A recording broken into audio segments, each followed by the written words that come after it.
Hello and welcome, मैं Dev Prakash sir खरपोखरा वाला। जय हिंद मित्रों, आप सब कैसे हैं? हम उम्मीद कर रहे हैं कि आप सब ठीक हैं। मित्रों, चंद लाइनें आप लोगों के लिए हम प्रस्तुत करने वाले हैं। आ जाता है मित्रों कि डर भय गम सब तुम्हारे बनाए हुए पिंजरे के अंदर है, तो इस पिंजरे से बाहर निकल के देख तो अपने आप में खुद ही एक बड़ा सिद्धांत। आज हम क्लास 10 के मैथ के चैप्टर नंबर 1.8 पर आने वाले हैं, 9.8, जिसके लिए कुछ बातों की जानना बहुत जरूरी है। इसके लिए हम इस चैप्टर के लिए बहुत ही महत्वपूर्ण बातें यहाँ पर नोटिस करके लिखे हुए कि चैप्टर 9.1 के लिए हमको क्या क्या जरूरी है। चैप्टर 9.1 के जितने भी कार्यक्रम आने वाली फार्मूला है सबको हम यहाँ पर लिखे।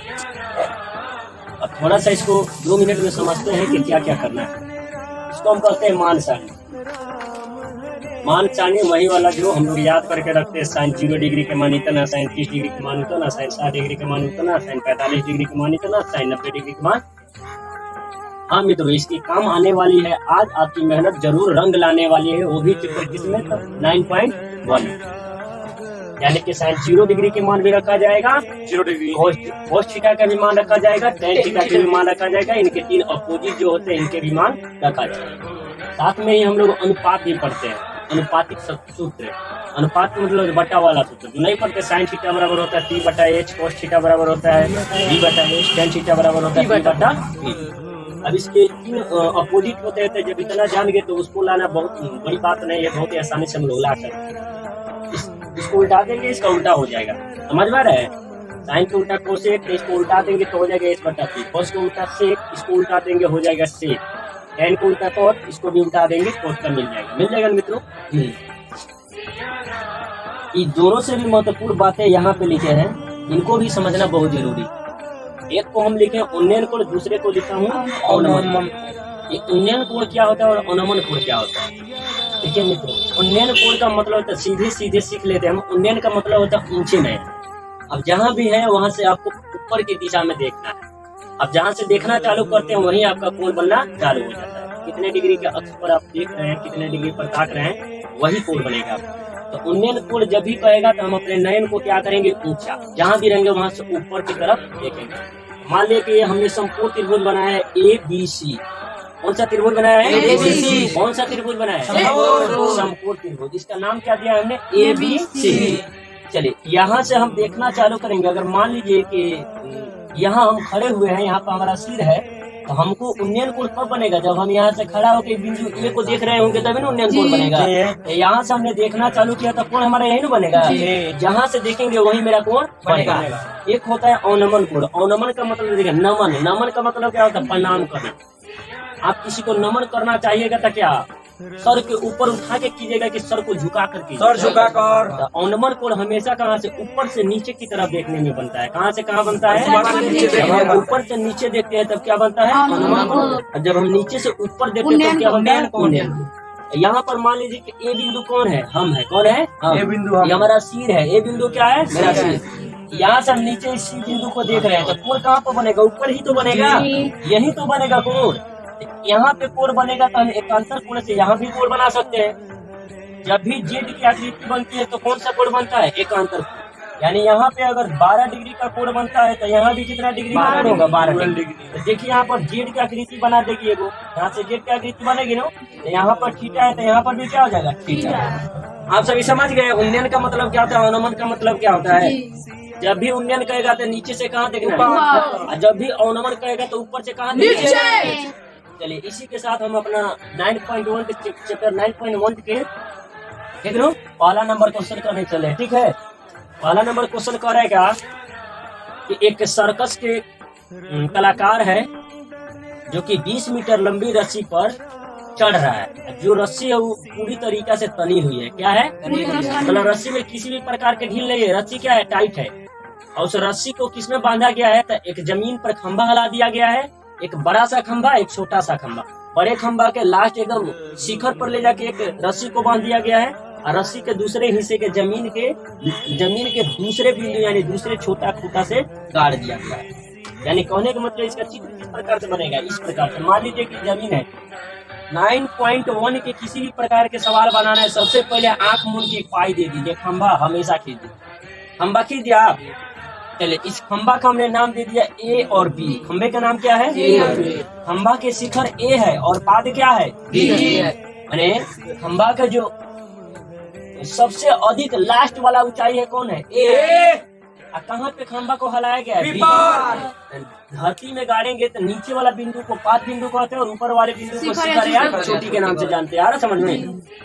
मेरे खंबा का क्या नाम है? A B. खंबा के क्या नाम है? अब कहा जा रहा है कि इसे खंबा से एक रस्सी के ऊपर शिखर से बांध दीजिए। ने बांध दिया शिखर से, तो अगर शिखर से ऊपर बांध दीजिएगा, रस्सी के नीचे नहीं बांधिएगा तो क्या रस्सी टाइट होगा? नहीं। तो मान लीजिए कि यहाँ पर हम नीचे भूमि पर यहाँ पर बांध देते हैं, रस्सी के नीचे भूमि पर बांध दिए, एक इस खंबे के शिखर से बांध दिया नो। और इस रस्सी की यानी डोर की लंबाई कितनी है? 20 मीटर। कितनी है? 20। अभी 2 मिल गया तो तीसरा का तो ऑटोमेटिक अपने आप मिला लेंगे कि नहीं? अब देखिए यहाँ पर कितना डिग्री का कोण बना? 90 डिग्री का। चलिए हमारे लिए यहाँ खंभा कौन है? A B. लास्ट में जहाँ पे भूमि पर बांधे रसरिया को लाके टाइट किए, इसका नाम क्या दे? देखिए तो ए बी सी हो गया नो। चलिए इसमें से ए सी क्या है? मेरा रस्सी है। क्या है? रस्सी। जो कितना मीटर लंबा है? 20 मीटर। ए बी क्या है? मेरा खंबा है। आ रहा समझ में? हमसे पूछा जा रहा है कि खंबे की ऊंचाई ज्ञात करें। किसकी ऊंचाई? खंबे की ऊंचाई। चलिए तो हम अपने डायग्राम में जो भी लिखे उसको विवरण सहित लिखेंगे कि आखिर इस डायग्राम में कौन क्या है, कौन आखिर क्या, कौन खंबा है और कौन रस्सी है। इतना तो हमको बताना पड़ेगा नो। हाँ भाई, हम ए बी को खंबा बता रहे हैं और ए सी को डोर बता रहे हैं नो। इस विवरण को कलेक्ट करके लिखा जाए ध्यान पूर्वक। यहाँ से लिखना चालू करते हैं हम। 1 नंबर सवाल है, इसका डायग्राम ए है। आ रहा समझ में? हम लिखेंगे यहाँ पर हल। क्या लिखेंगे? हल लिख के लिखेंगे माना की, क्योंकि देखिए ए बी सी जितने सब कुछ लिखे हम अपने मन से ही नो लिखे हैं। इसको ए लिख दे रहे हैं, इसको बी, इसको सी। मानिए नो लिए है कि ए है, बी है, सी है, हमको दिया नहीं नो गया है। चलिए माना की खंबे, माना कि ए बी एक खंबा है। क्या है? खंबा है। माना कि ए बी क्या है? खंबा। माना कि ए बी एक खंबा है। क्या बेटा? खंबा है। क्या है? खंबा। चलिए और ए सी क्या है? रस्सी है। और ए सी एक डोर है। आ रहा समझ में? चलिए अब यहाँ पर लिखेंगे चूंकि कोण बन रहा है। देखिए यहाँ डोर के साथ और या इसके साथ, ये दोनों के बीच में कितना डिग्री का कोण बना रहा है? 30 डिग्री का। रस्सी कितने डिग्री के कोण पर बांधा गया है? 30 डिग्री के कोण पर। कितने डिग्री के कोण पर? 30 डिग्री। चलिए चूंकि हम लिख देंगे कोण कहाँ बन रहा है? सी पर बन रहा है। लिखेंगे ए सी बी, लिखेंगे कोण ए सी बी बराबर कितना डिग्री? 30 डिग्री। 30 डिग्री। अब देखिएगा ए सी डोर की लंबाई कितनी है? 20 मीटर। ए सी बराबर कितना? 20 मीटर। 20 मीटर। चलिए क्या हमको ज्ञात करना है इसमें बेटा? ए बी खंबा का ज्ञात करना है। ए बी यानी खंबा, यानी ए बी बराबर क्या लिख देंगे हम? यही ना हमको पूछा गया है, यही जितना दिया उतना लिख दे, जो पूछा उसको भी लिख दिए। आ रहा समझ में? ए बी बराबर वाट। ए बी ही नो पूछा गया है, ए बी ही नो मेरा खंबा है कि नहीं है? आई लिखेंगे इसलिए प्रश्नानुसार। क्या लिखेंगे? इसलिए प्रश्न से। क्या लिखेंगे? इसलिए प्रश्न से। ध्यान पूर्वक सुनिएगा। ए बी सी कौन सा त्रिभुज है? समकोण त्रिभुज। कौन सा त्रिभुज है? चलेगा लिखेंगे समकोण त्रिभुज। क्या लिखेंगे बेटा?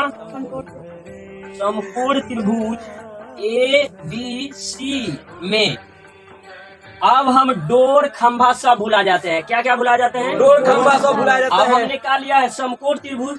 तो बताइए समकोण त्रिभुज हुआ ना ए बी सी, इसमें लंब कौन है? ए बी, यानी ई वाला लंब है। चलिए कर्ण कौन है? समकोण के सामने वाली भुजा क्या कहलाती है? कर्ण कौन है? ए सी। चलिए आधार के बारे में बी सी क्या है? आधार है। लेकिन हमसे कर्ण दिया गया और क्या पूछा जा रहा है? क्या दिया गया, क्या पूछा जा रहा है? कौन दिया गया? आधार पूछ रहा है। एच दिया गया और पी पूछा जा रहा है। आ रहा समझ में? तो बताइए कि इस अनुपात में, यहाँ अनुपात सूत्र में लिखा है sine theta cos theta tan theta, यही पर अनुपात सूत्र हमने लिखा है। चलिए ध्यान से सुनिएगा। पी और एच में किसका संबंध होता है? किसका संबंध? तो हम यहाँ पर लिखेंगे, यहाँ से बनाना चालू करेंगे, यही लिख दे। चलिए लिख देंगे साइन थीटा। क्या लिखेंगे? साइन थीटा बराबर क्या होता है? P by H. क्या होता है? पी बटा। चलिए थीटा के रूप में कितना डिग्री है? 30 30 डिग्री। डिग्री। 30 डिग्री। थीटा की जगह पर 30 बैठा देंगे। चलिए पी बताइए, पी हम किसको करें? AB को। AB को ही ना हम पी करें। लिखेंगे AB, पी के जगह पर क्या लिखेंगे? AB। क्योंकि हम AB को ही क्या करें? पी की लंब क्या है? ABN है। चलिए H क्या है? H हम किसको करें? कोण को, AC को। H हम AC किसको को। करें? AC को। नीचे क्या लिखेंगे? AC। क्या लिखेंगे? AC। नीचे क्या लिखेंगे? AC। नीचे क्या लिखेंगे? AC। ध्यान से यहाँ सुनिएगा और यहाँ पर ध्यान दीजिएगा। यहाँ देखिएगा, मध्य नजर इस पर बनाइए। सुनिए, कोरे का साइन 30 डिग्री बराबर AB के मान हमको दिया गया है कि हमसे पूछा गया है? पूछा गया पूछा है। गया। मेरा खंबा के काम कौन कर रहा है? हम लोग खंबा काम कर रहे हैं, AB। चलिए, और AC के मान दिया गया, गिवन है कि नहीं? 20 मीटर। कितना है? 20 मीटर। 20 मीटर है नो? चलिए, साइन 30 डिग्री के मान कितना होता है बेटा? 1/2। लिख देंगे 1/2। AB है तो AB लिख देंगे, 20 है तो 20। ये कटेगा 2 दहाइयाँ, तो 20। 2 दहाइयाँ 20। यानी 1 बराबर क्या हो जाएगा? AB अब बट्टा क्या हो गया? 10। 10 भागा में इधर आया तो 1 गुणे 10 बराबर क्या हो जाएगा? 10। AB हो जाएगा ना? AB यानी AB बराबर हम क्या लिख सकते हैं? 10 एकम 10 यानी AB बराबर कितना आया? 10 मीटर। 10 मीटर। ये मीटर में AB किसमें आएगा? मीटर में। मीटर में। किसमें आएगा? मीटर में। अतः बताइए AB हमारे लिए डोर का काम किया था कि खंबा की? खंबा पे। लिखेंगे अतः खंबे की लंबाई या ऊंचाई कितनी है? 10 मीटर। खंबे की ऊंचाई AB बराबर कितना बेटा? 10 मीटर। बना लेंगे आप लोग? चलिए जल्दी फटाफट फट इसको उतारिए, दूसरा नंबर देखा है। चलिए इधर आइए।